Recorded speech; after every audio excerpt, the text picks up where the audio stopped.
We're glad that you decided to come in and listen to this information that we have. We think, of course, it's valuable. And we're just hoping that, like I do every time I come, you could take something away with you that helps you with the work that you do with transfer students. The late rapper DMX had a rough childhood. Despite the adversity he faced, he went on to be nominated for 4 Grammy Awards, 1 Billboard Award, and to win 1 American Music Award. One of his popular songs, Look Through My Eyes, challenges the listener to understand who he is from his perspective. He says, "Look through my eyes, see what I see, do what I do, be what I be. Walk in my shoes, hurt your feet, then know why I do dirt in the street." I believe these lyrics are the voice of the students that some of us serve. And so today, we are going to tell you how we are intentionally walking in our students' shoes so that we can identify their individual differences and support them as we help them successfully transfer to UNLV. We're going to do this by looking at our program dynamics. We're going to cover the data that we've been collecting, some of the barriers that our students have said they have experienced. We're going to talk about taking a deeper walk in their shoes. And then, of course, we're going to tell you some tips on creating a positive transfer culture. We're going to do our best to save some time for the conclusion, those questions and answers. But if not, we'll make sure you have our information so you can contact us at any time. So you have to know your team. So on our team, we have Arosha. We call him the straight shooter. We have Janet Hollinger, who's been with the program since it opened back in 2011. She's the fast talker. To my right, I have the most important person that helps me with everything, Anam Qadir. She's the over-informer, and she's the reason why we're here today. And I'm Quanda Cole. I'm the director of the UNLV CSN Transfer Program, and I'm known as the oversimplifier. And I'll tell you what that means later on in the presentation. So our program dynamic is very unique, and what we try to do is make sure that we understand it so we can knock down barriers that our students face. The thing that you need to know about UCTP is that we are actually housed on the College of Southern Nevada's campuses. We have an office on the North Las Vegas campus, the West Charleston campus, and on the Henderson campus. And as you can see right here, there's UNLV, and if you've ever been to the Strip, that's it right there. Another thing that you need to understand is that we're twice removed. And so that sometimes can create barriers. So we're removed from UNLV, and then we're also removed from each other. And because of that, we have to have excellent communication and team alignment. And so that's why we're going to talk about some of our policy and our procedures, because they're the foundation of everything that we do.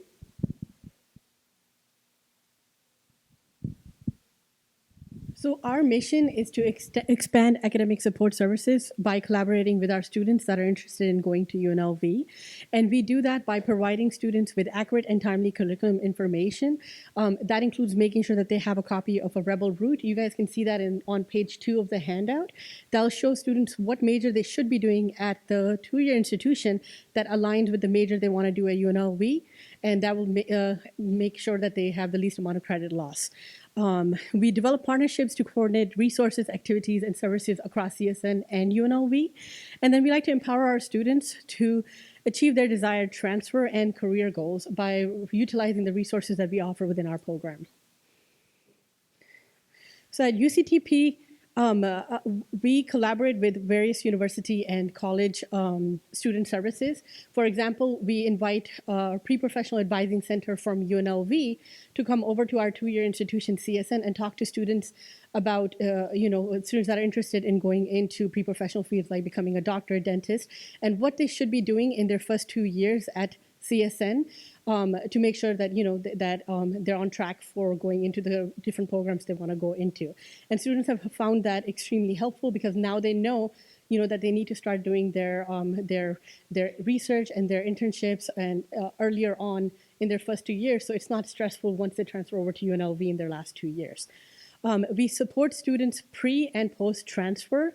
We create a positive transfer receptive culture at UNLV and at CSN.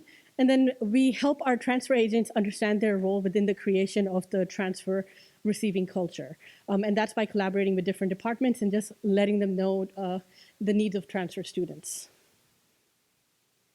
So at UCTP, we live by our motto, which is to help CSN students successfully transfer to UNLV. We all know how important it is to have a personal academic advising philosophy.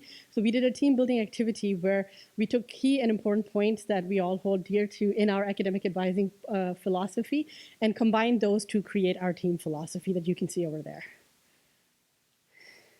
So I'm just going to share a couple of the documents that we share with our students. These are documents housed in our program, and we're responsible for creating them. So we collaborate with a lot of the advising centers at UNLV in making sure that these are accurate for our students. On the left side, you'll see the articulation worksheet.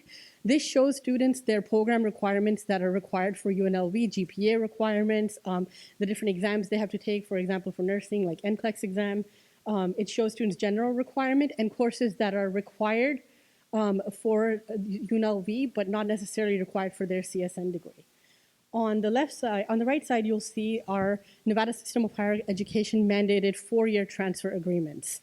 These are also housed in our program, and these show students, if they start off at CSN and then transfer over to UNLV, how they can maximize their credits for the least amount of credit loss. Our goal is to get as close to 60 credits at the 2-year institution and then 60 credits at UNLV. So the cornerstone of our program is our strategic plan. When I came into the program, all of my advisors were kind of doing their own thing because there wasn't anyone overseeing. So, Charleston might have one process, Henderson had another. So I wanted to make sure that we were all aligned because, again, you don't want a barrier to be that a student finds out that they got one service on one campus and they didn't get it on another campus. So I just wanted to make sure that we were all consistent and on the same page. If you don't have a strategic plan, it's very important because it will help you align with your work with what your senior leadership is doing, as well as the top tier goals that your institution might have. And I will say, if transfer is a part of your top tier goals, hooray, because when it is not, that can be quite challenging, and that's something else you will be working to move the needle on. I also like to look at our strategic plan as serving two purposes in that I tell my team, whatever work that you do in this program, you need to account for it. That is how we continue to build. That is how we get positions changed. That's how we get you more pay. So I say to them, hey, as you do some work, make sure it falls under one of these 5 categories so that by the time we get to the end of the year evaluation, you know everything that you've done, and you're not looking to me to say, hey, what did I do this year? Because I'm too busy filling out what? My evaluation. And so that just helps keep us all on the same page, and then everyone's work is accounted for. So I will say another issue that we have with barriers is when you don't have healthy growth. And that can be that you grow too fast or you're growing too slow and you're not sure of where to implement.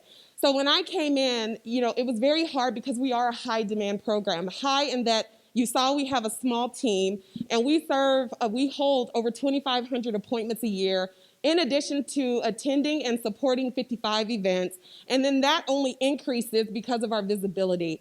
So I had to think of ways that we could streamline the work within our program so that everyone, again, feels like their voice is heard and their work is accounted for. So one of the things that I did is we came up with our custom comment sheet.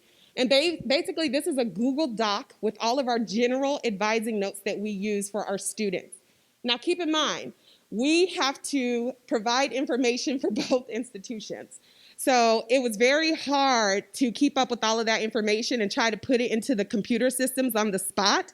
So now we keep a running Google Doc that has all of the UNLV student resources, advising center contacts, graduation dates and deadlines, and then we also keep that same information for the college as well. So now in an advising session, all my advisors have to do is add their notes, put down the feedback as far as the courses they want their students to take in the upcoming semesters, and then they can copy and paste any other information that they need into that document. From there, we post it into both systems. So we post it into the UNLV note system, and then we post it into the community college system. Did you hear that? We have access to everything. We have keys to our offices so we can get in on the weekends and the evenings. We have access to all of their databases with the student information, as well as their communication system, so we can market all of our upcoming events. And let me tell you, that's a big deal. I can't imagine if we didn't have that type of access. It would definitely reduce the quality of the services that we have for our students. But the beautiful thing about it is that it allows us to be transparent. So now when a student goes in, whether they're going to the CSN advisor or they're going to UNLV, they can see everything that we have told this student, and we can also see everything the student's been told. And so you know me, I will look at a student and say, oh, really?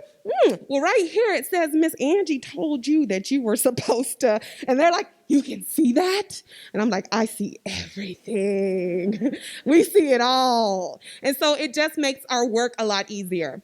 So then also we had the issue of students calling us and emailing us saying, oh, I forgot what my advisor told me. Because if you have a communications degree, you know what? 50% when they're looking you dead in your face, maybe 10% tomorrow if you were going to give them a pop quiz. And so then now students were like, oh, my advisor didn't tell me this, or I didn't get this. So I said, we're going to stop that. So now they take those same notes. That goes in the follow-up email that my advisors send. And so then that way now I will go, oh, your advisor didn't send a follow-up email? Ooh, I'm going to have to get on them. Let me message them right now. And they're like, oh, no. I got that. Oh, okay, so you did get the information. And then in addition to all of their advising, we put our student survey there, and the students can fill that out and give us feedback.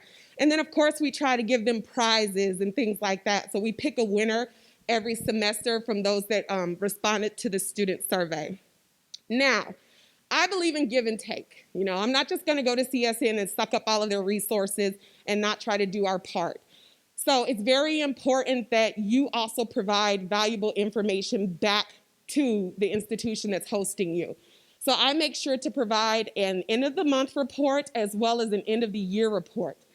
I have my advisors track all of their referrals back to the community college. So if for the year we saw the 2,500 students, out of that 2,500, 800 of them, we referred them to counseling.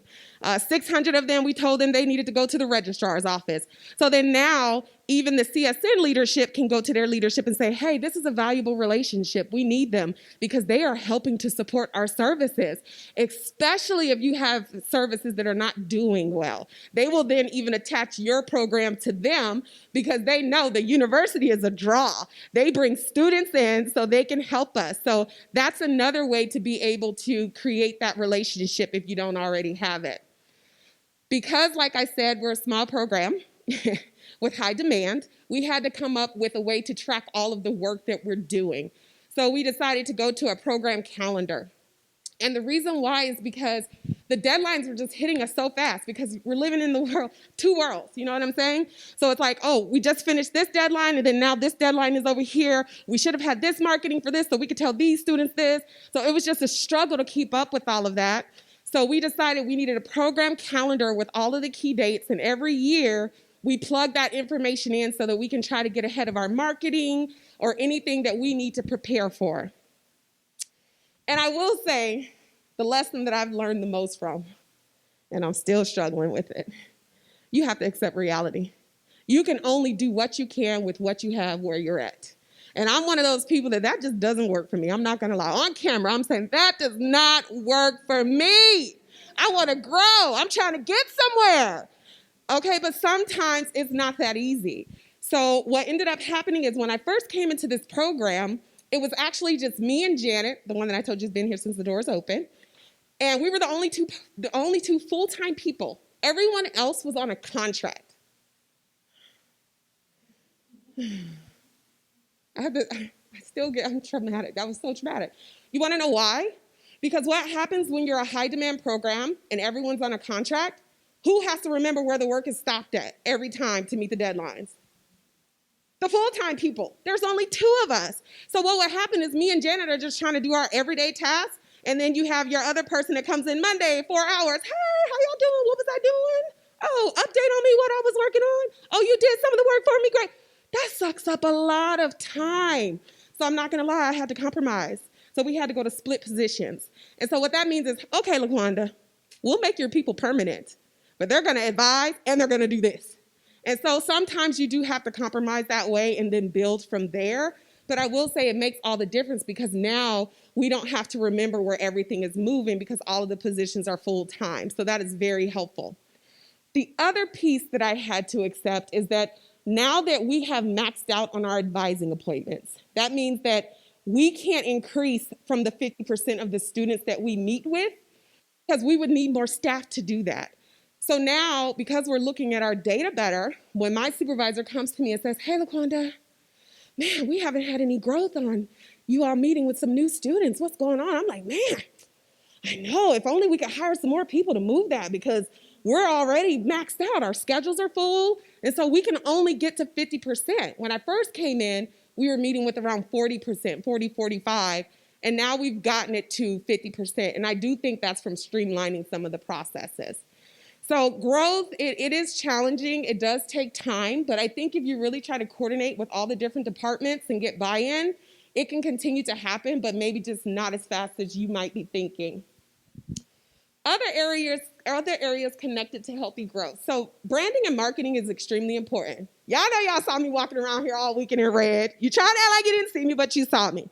I tell my team all the time, it makes a difference. I didn't even like red before I came to UNLV. Okay, it was not my first color to put on, but let me tell you, I have embraced it. And so now when you're on campus, the students see you. You stick out, and so that's important.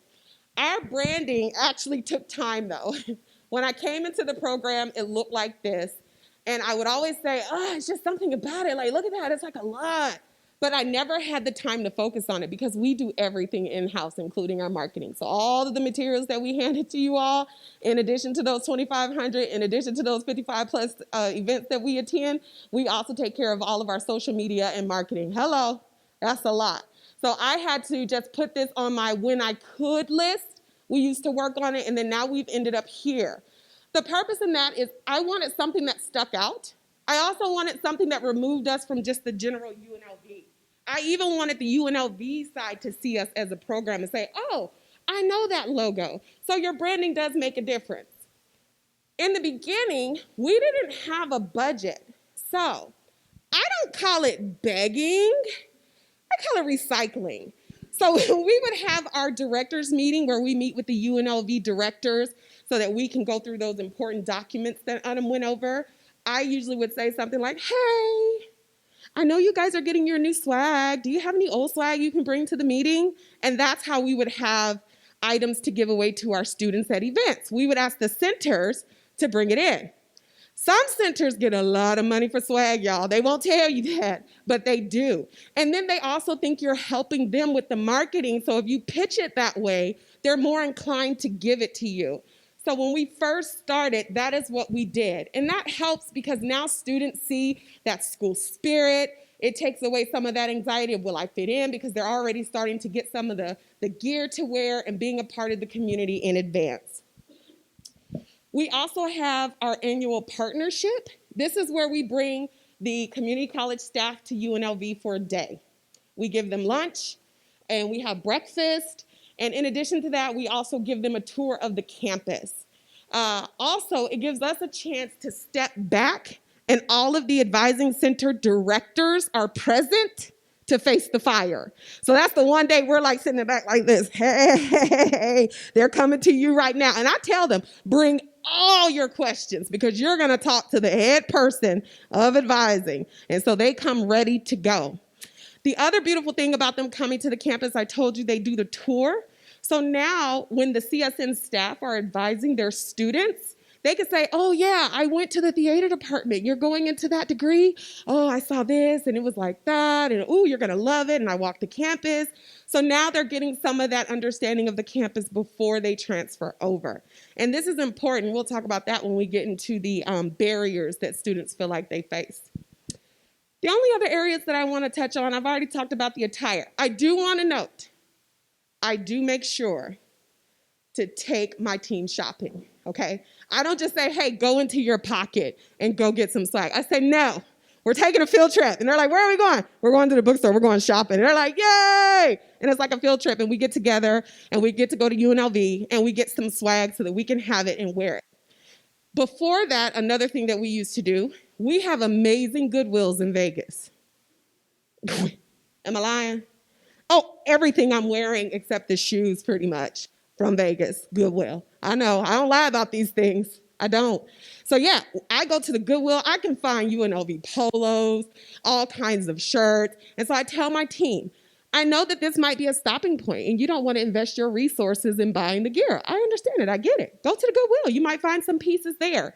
Put that on. But at the end of the day, it's just about trying to represent your program as best as you can with what you have. Now, the last thing I want to talk about on this is our newsletter. We have our Rebel Coyote that we send out, as well as our CSN newsletter that we send out. Both of those go out 2 times a year, spring and fall semester. Our Rebel Coyote is for the students that have attended CSN and they're now transitioning over, and for our continuing students. And then the other one is for students that are still at CSN intending to graduate.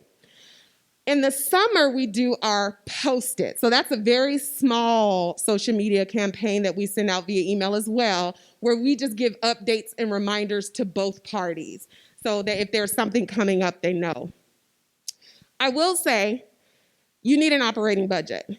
And if you're in a program where they won't tell you what the budget is, but they give you a P card, spend until they tell you to stop, and guess what? That's your budget. That's what I do. I'm like, what's my budget? They're like, oh, Quanda, da-da-da. And I'm like, okay, all right. And I go back, what's my budget? Da-da-da-da-da. Okay, great. So I'm like, we're going shopping. And we're like standing at the register. We're like, it cleared. And then we wait 2 weeks before we take tags off. And I'm like, they didn't say anything. And we're like, great, let's do it again next semester.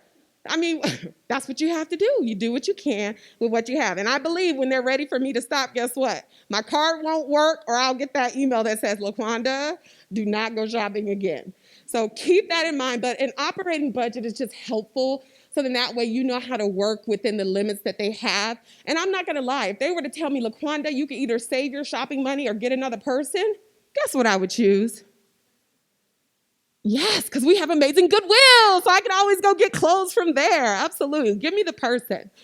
So our spectrum, we've decided, and this is self-declared. I don't want you to think that we went through some official evaluation with NACADA or something like that. But based off of the information we just gave you, we have deemed ourselves to be a mid-tier program. We're kind of moving the needle a little bit because we just got our office on the UNLV campus. And so we're excited about that. And we want to continue to grow. I always tell my team, again, because we're a small program, high demand, keep a journal of all the things that you want to do. And then as we can, we will implement it. So we might not be able to do it right now, but when we do have some time to put some things into place, we can. My dream, I would love to write a grant, but I don't have time. But I want to do it. It's on my sheet. I also want to start the transfer honors program. I just haven't had time to do it. You know, it's just going to take time to get some of those things going, but just kind of figure out where you are as far as some of the services that you have in place, and then continue to try to move across that line for that full spectrum advising.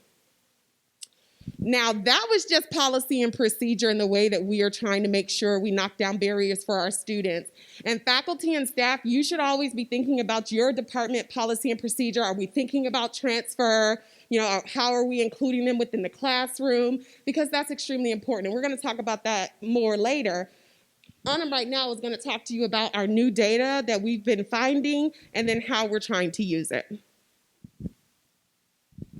So we know that data is essential in advocating for resources for our students. So we used various places to get this data. So we worked with our decision support at UNLV, our data analytics department, our leadership, as well as admissions, and then our in-program survey to gather our data.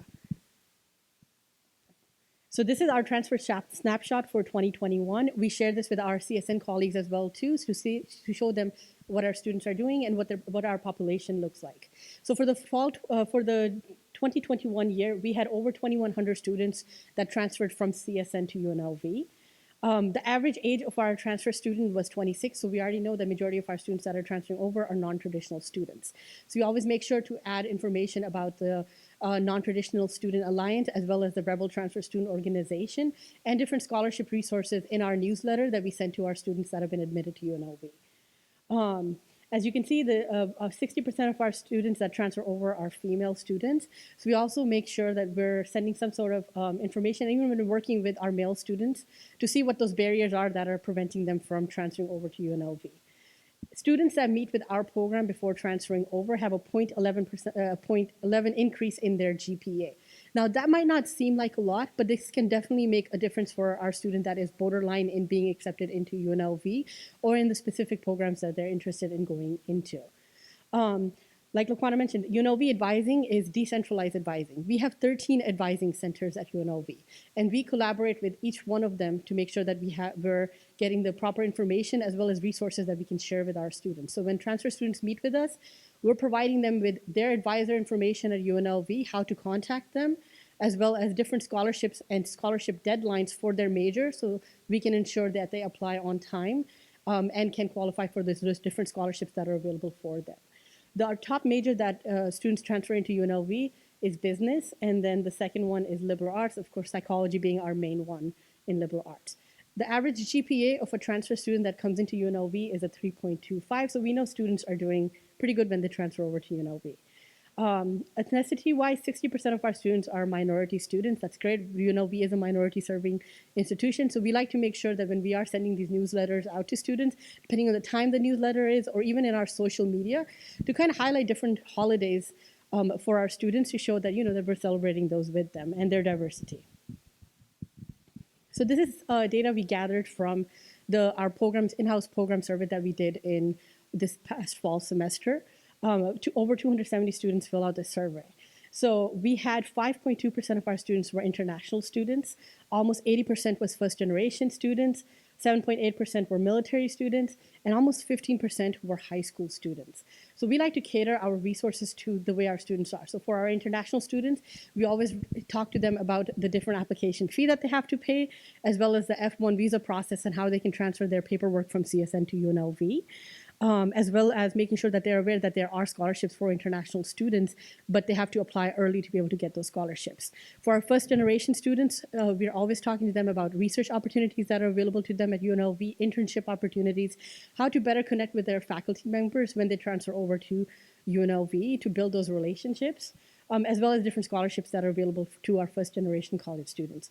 For our military students, we always get them connected with our UNLV Veterans Office to ensure that all of their paperwork is processed on time. For our high school students, so these are dual-enrolled high school students at CSN. So essentially, these are 11th and 12th graders that are taking college classes at CSN. So we make sure that they know exactly what their deadlines are, because those are different from our transfer students.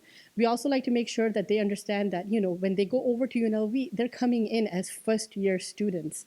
So we also ensure that they know what type of scholarships that they can qualify for, as well as they understand that in order to qualify for those scholarships, they would have to transfer over right after they graduate from high school. So what that means for our dual-enrolled high school students is that they have 40 to 50 college credits sometimes that they are transferring over. So we talk to them about the reverse transfer process.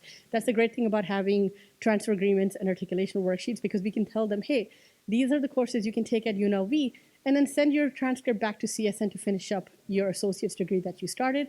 That can lead to better job opportunities for these students as well. And then our CSN partners wanted to know more about how their students are doing once they transfer over to UNLV. So we have been working with our decision support team to gather more data about how our students are doing once they transfer over to UNLV, and then also understanding this data better as well. So as you can see, we appreciate demographic data, because before, since we're all separated, we had a different idea of what our student population looked like. Because if you are dealing with multi-campuses, you can tell that the culture and the energy and the diversity is different at each one. So in my eyes, I might see one thing, whereas Anam and Janet might see something else. So we were like, no, we have to get into the data so we can really know the students that we're working with. And so in our discussions with our students, because we're really trying to go from that transactional approach of advising to the human approach where we're having conversation and exchanges, we'll talk about that more in a little bit, we found out some of the barriers that they feel like they face. So one of the main ones is the culture difference. And basically, they feel like, hey, we don't get a chance to acclimate to the new environment. That's very stressful. We don't know what it's going to be like when we go over. And so they have all of these mental barriers specifically. And then we try to get them thinking about some of those other things that might be challenging as well. And Anam will go over that later on in more detail. We also have the issue with smooth transition. Just because you, as the leader in your program or leadership overall, you think you've put together an effective process when in reality, not all the stakeholders know what their part is. So that's a problem for the student. So say you have the student sitting there and you're like, oh, you need to go over to this department and reach out to this person. Well, if they don't know and the student gets there, they're like, oh, I don't know anything about this. That's a barrier. That's a problem. And so these are some of the things that Dr. Pink touched on in his speech about making sure that everybody is committed to the overall vision and has an understanding of their role. It's very important for your student because their time is valuable, especially if you're dealing with non-traditional students, underrepresented and marginalized groups. My issue sometimes, a lot of times, even outside of the student's perspective, is limited staff knowledge. And so what that means is our training and professional development is key. If you didn't notice, it's a part of my strategic plan. I will have my team shut down their advising schedule just so they can get some professional development. If they don't find the time, guess who gives it to them? They come into the meeting and they're like, we're ready for the meeting. I'm like, great, communication 101. And they're like, oh my God, she's gonna give us professional development? Yes, we're all getting some professional development. You're getting professional development and you're getting it and you're getting it. Because here's the thing, if you don't know, you can't help them. And a part of your job is to what? To know. And so under my leadership, you are not going to embarrass me and say you don't know the answer to something that you should. And I will also make sure that I know the answer to something in support. So if you don't know it, they'll come to me and then I'll be like, oh, well, they should have told you this. That's a part of our responsibility. It's not enough to just say you're HSI and MSI. I'm just quoting Dr. Pink on this. You need to make sure you're doing your part to support that as well if you're going to receive those funds. The other barriers, passive advising. So as I said before, we used to be very transcript because we were so busy and short-staffed. So we would just get the checklist and be like, pop, pop, pop, pop, pop. Okay, great, have a good day. It's almost like you're stamping something. You're sending them on and you're like, go be great. And they're sitting there like, I just told you I don't have any money to get on the bus to get to class. Because again, if they got to choose between work, family, and going to the class, which one are they going to let go? So you have to have those exchanges with your students to know how you could take away those barriers and those layers that they're facing, so then that way they can be successful. The other issue we have is ineffective referrals. And that's different than what I just talked about before, in that the student comes into the office and then they say, hey, I'm about to graduate. And you're like, oh, great, congratulations. No. Oh, great. Congratulations. Here's the graduation application. I'm also going to add the link in your email that I sent in the follow-up. You need to have it in on this date. I'm going to put that in that email too. And if you have any questions, you can email, but it's all here. Because then now they don't have to go looking for it. And let's be clear, not everybody's technology is up to date. So what does that look like? That looks like the student clicking, link is broken, information's old. Let's be clear. I think one of the greatest weaknesses is our websites. And so you're sending them to the place that you know is terrible? No. So we check all of our links on that custom comments. You remember we talked about that? So at the beginning of the year, we walk through, we make sure all the links are ready to go. So then that way, when we put them in that follow-up email, it works. Failure to connect. I think this is something that happens across the board, especially when you're dealing with the students on the front end, trying to get them to go over. What is their motivation going to be? Outside of saying they want to finish their 4-year degree, what is going to connect them to the academic environment so that they go there and stay there? And I'm not going to lie, we're still trying to figure that out, which is why we're doing more of this data, because we want to really connect to who they are as individuals versus assuming what we know through the demographic information.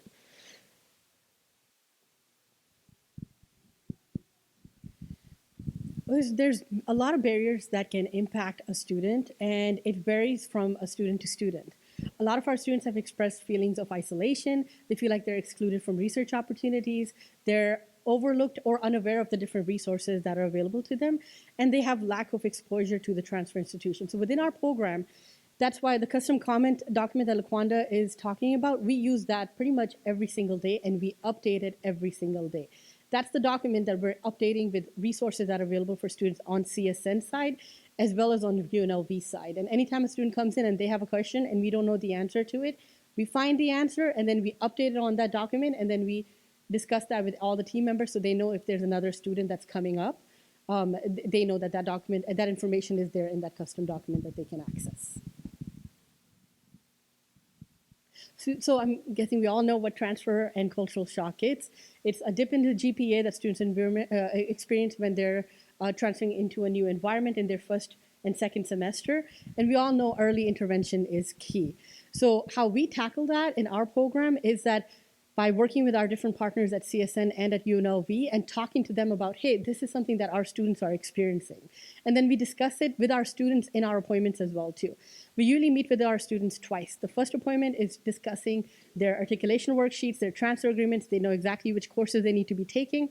The second appointment is when we're focusing more on, hey, these are the graduation application deadlines for CSN. Make sure you apply on time. Let's talk about getting you that application fee waiver so you don't have to pay for that. We can help the majority of our students get that $60 application fee waiver, which is great. We talk to them how they can send their transcript over, and then we make sure that they know what transfer shock is. Hey, this is something that a lot of our students experience, so this is what you need to do when you go over to UNLV. And it's amazing when UNLV advisors will come back and be like, hey, the student was talking to me about transfer shock and then how I can help them with that. That's great. And we discussed transfer shock, like I said, with our CSN colleagues and UNLV. The more the people are aware of it, students and faculty and staff, the more we can help the student. And then a lot of our students also feel imposter syndrome. I myself was a transfer student. It took me, and I was a dual enrolled transfer student, it took me 8 years to finish my bachelor's degree. And I kid you not, when I went over with my 60 credits to my university, I literally felt like I did not belong over there. I was like, oh my God, everyone's like been here. So I'm trying to navigate two different things. And you know, a lot of times what helped me is just my mentor, one of my faculty advisors telling me that, oh my God, you're coming in with all of this, and like just building that sense of belonging in me. So as you can see, we are using our demographic data, like I said, but we wanted to take a deeper walk in our students' shoes. So I have been trying to figure out how can we connect to them identity-wise.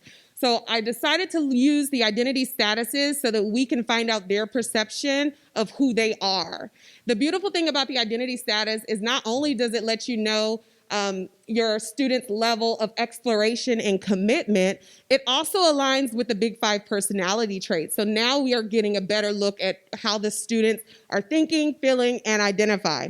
So for the identity achieved student, they are likely to be the ones that are going to try different things, take risks, explore, and they're okay with committing. Now, this is important because a lot of times within the work we do, we assume a student at 18 is an adult, which means they should be making adult decisions. Lean back in your chair and think about yourself at 18. LaQuanda at 18? Oh my gosh! I was not making the most sound decisions at 18. My mentor, Dr. Wiley, was making sound decisions for me, and my parents were making sound decisions for me when they had the time to do so. So it's not fair to think that these students that are facing all of these barriers are going to nail decisions every time.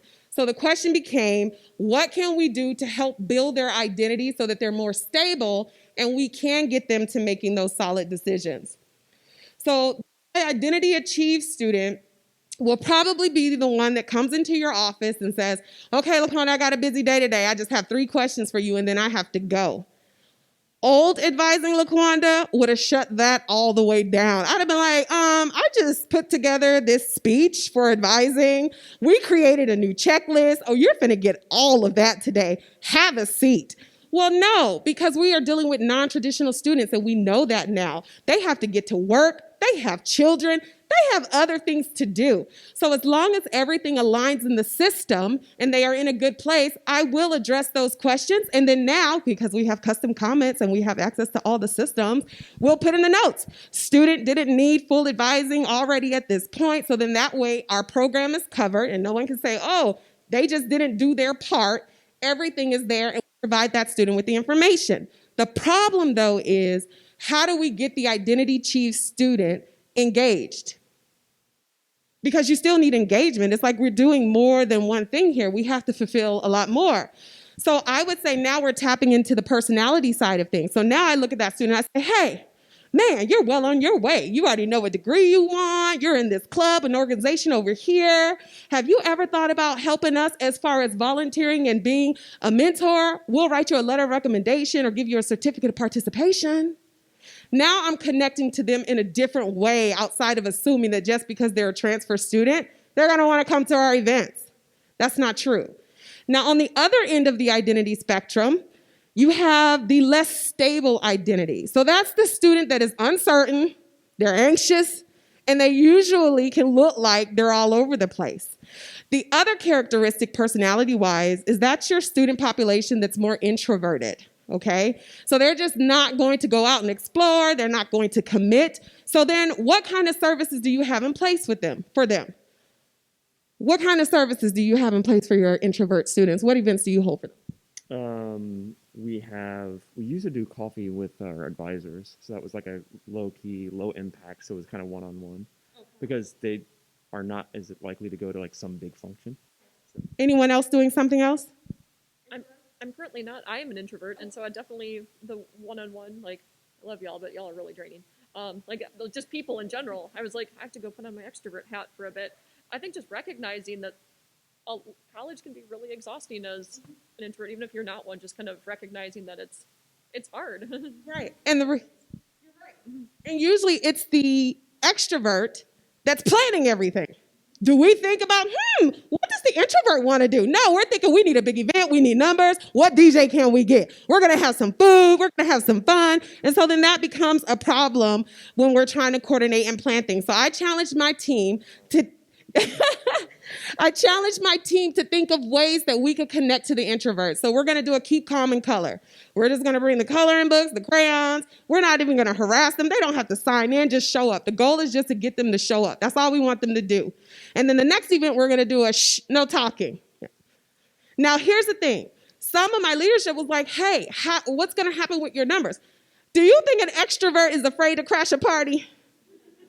It's going to be harder to get the other way, right? So we know that if an extrovert really wants to come, they're going to show up. But the goal here is to start thinking outside the box because using traditional demographic data is just not enough. We're going to have to go deeper if we want to build these services correctly.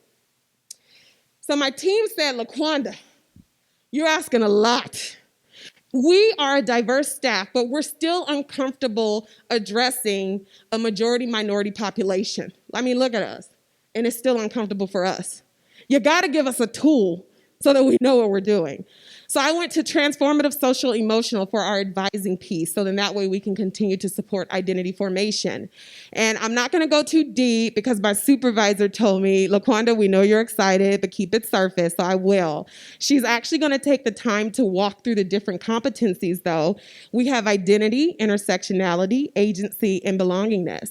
The beautiful part of this framework is it accounts for sociocultural differences as well as increase your awareness as far as inequalities and equities that your students face. Again, if you're MSI and HSI, this is relevant to you and your work. You need to know. And so it's going to give you insight as far as your student population and how to have those exchanges without being uncomfortable or as uncomfortable.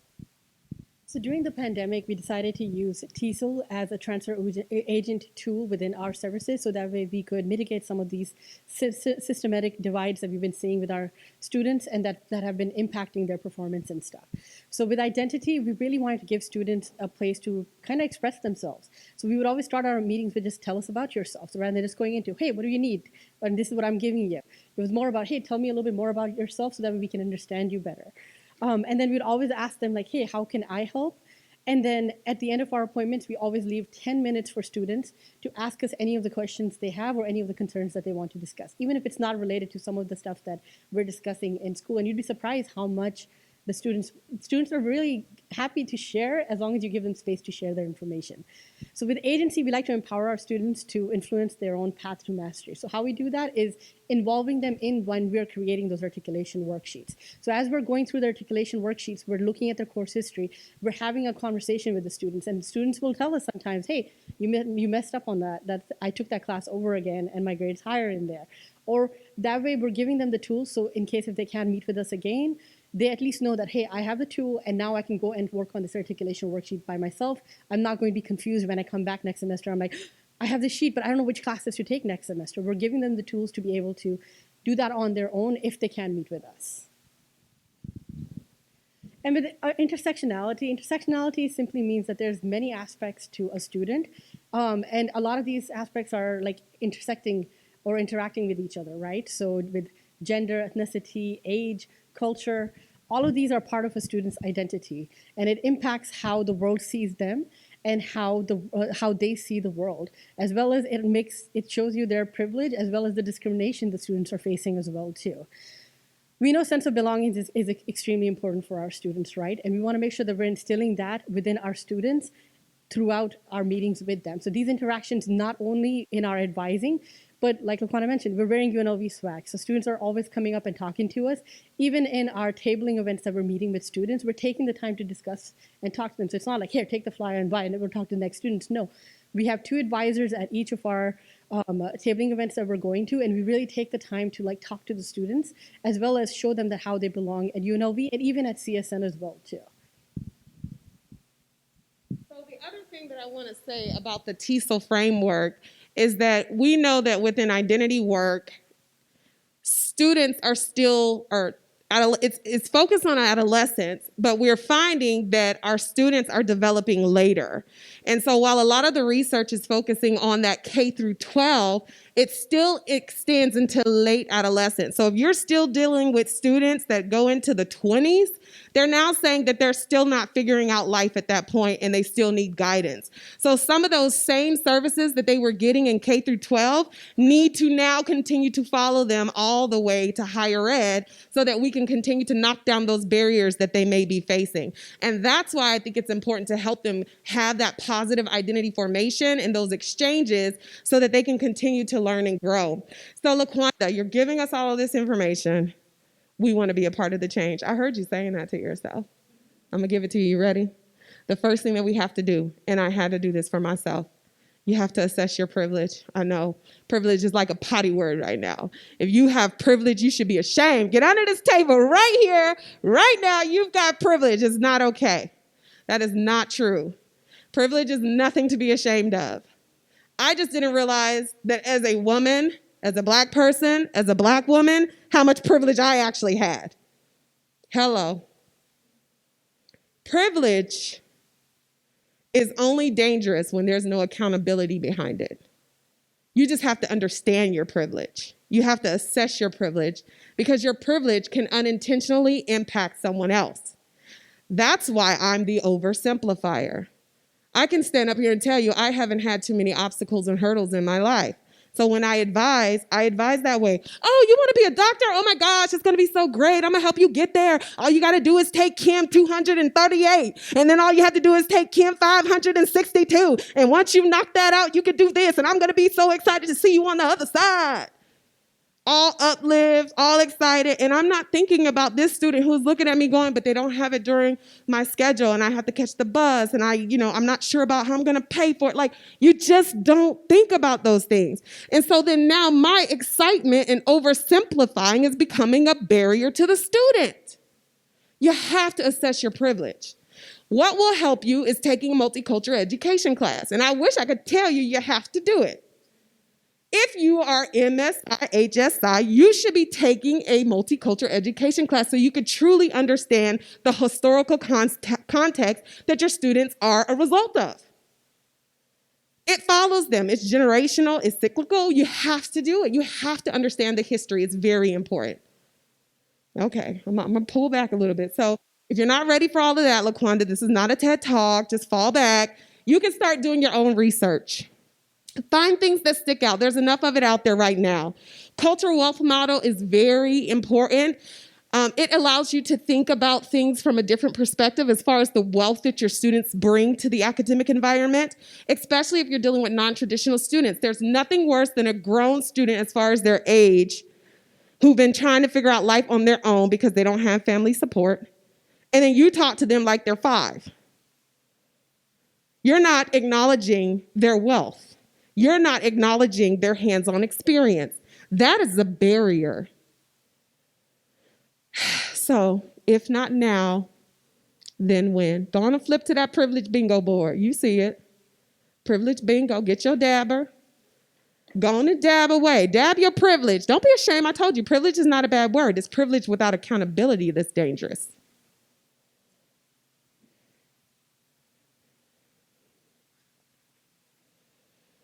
They're brand new. And like I told you, you have to share because I decided on more shoes than dabbers. You don't have to share with anyone if you don't want to, because I know this can be a sensitive topic. But I want you to feel at ease, because if you don't have anything else in common, you have in common that you're all human. So everyone should get the human space. Now, when that changes, I'll update the board. See how many bingos you get.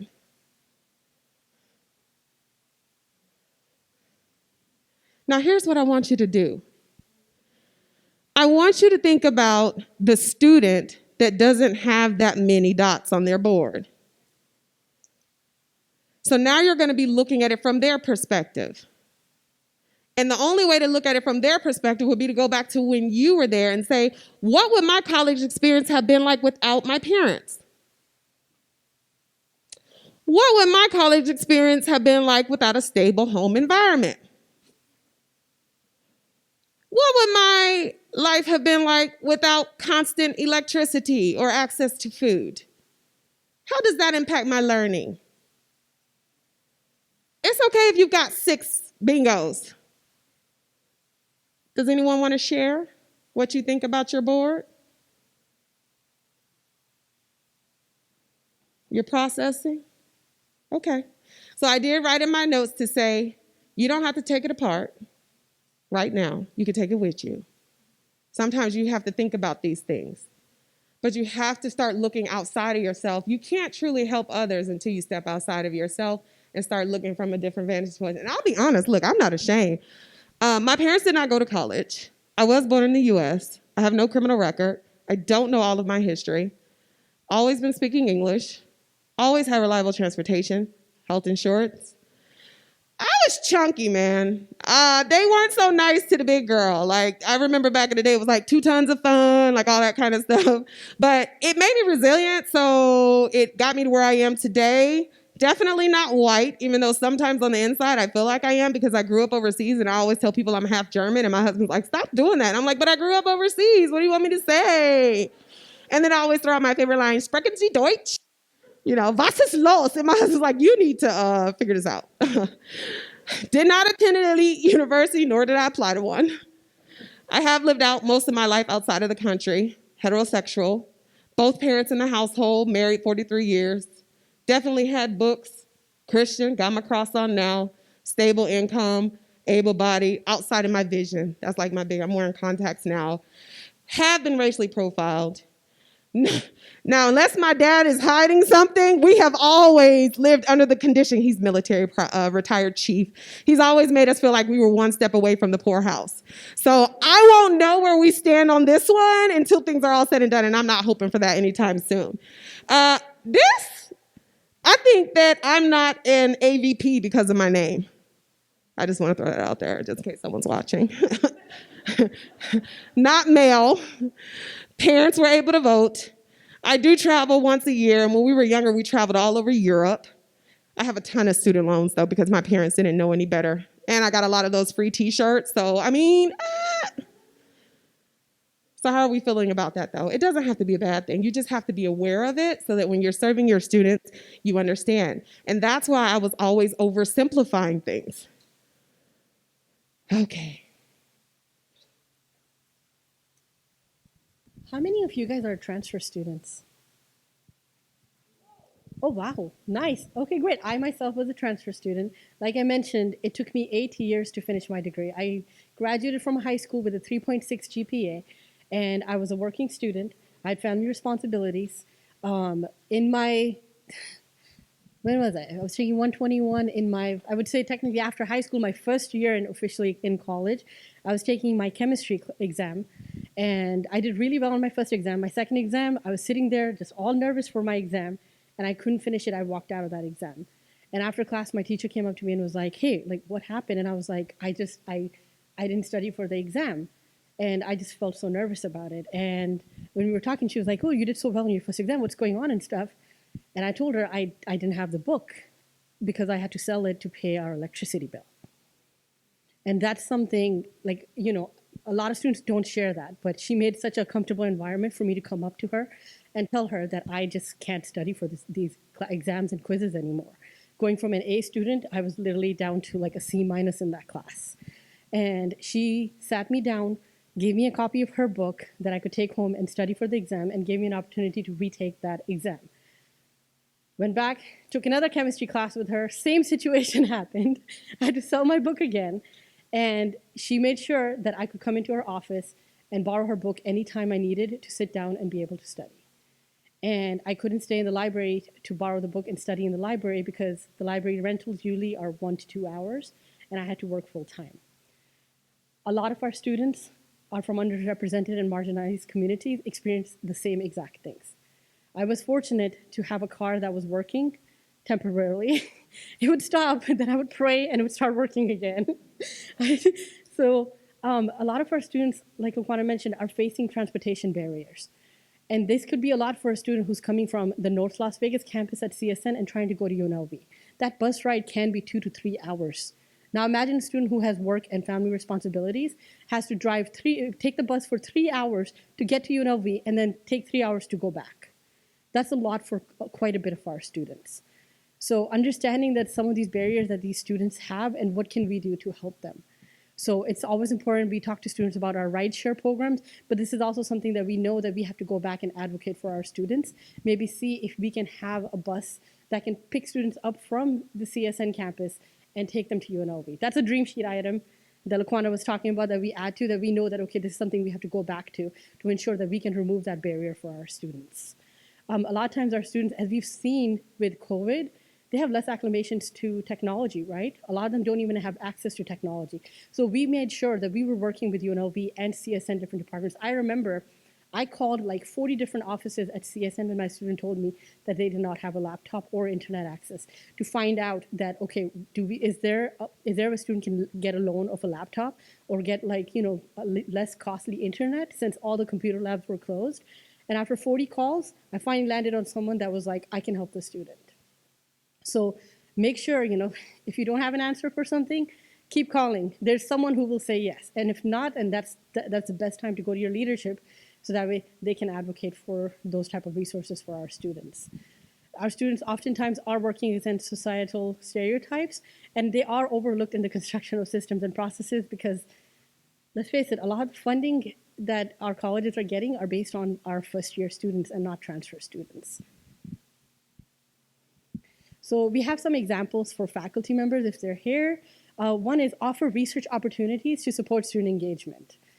These students are coming in with 2 years at a community college. They're already nervous that how are they going to build those relationships to even be able to get those research opportunities. So if you have research opportunities, consider your transfer students or work with your transfer advisors and admissions to know that, okay, this is the pathway we have set for our transfer students that are coming in.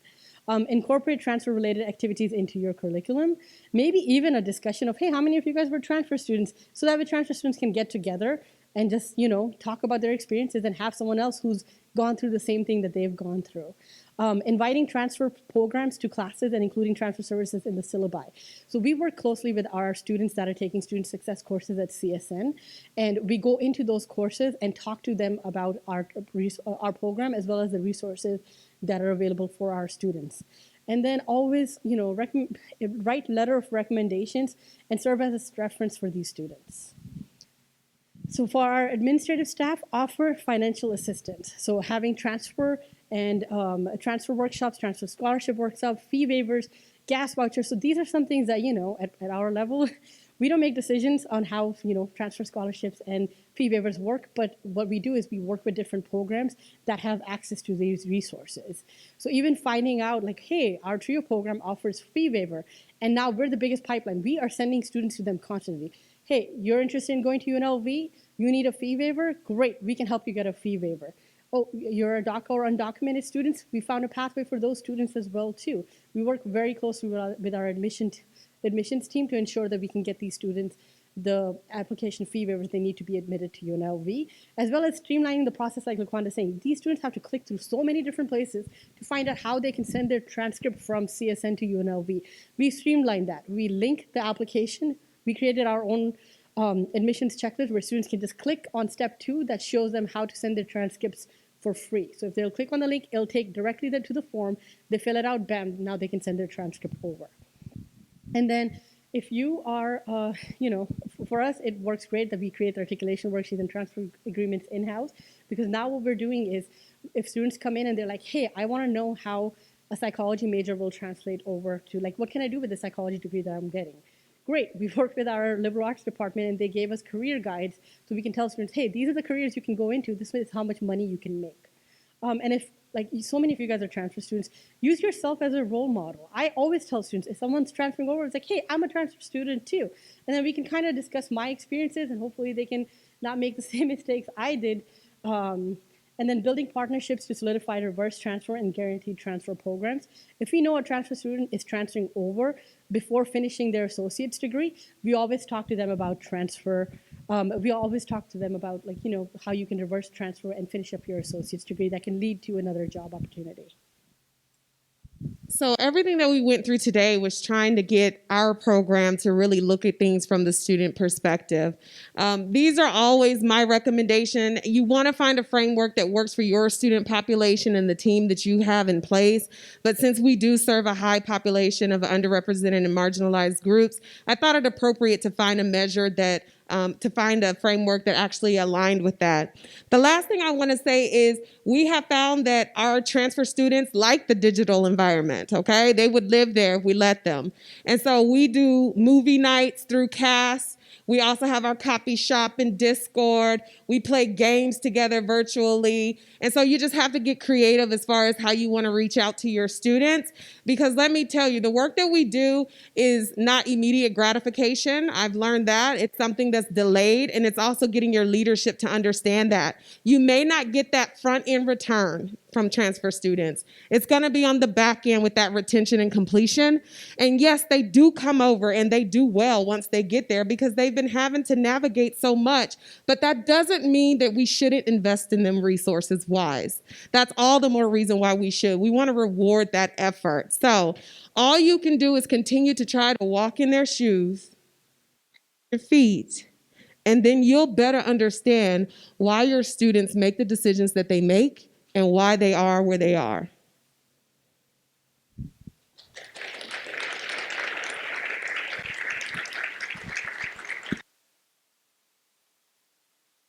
I know we were pushing the time, but if you have any questions, we'll be here if you have anything that you would like us to cover or address.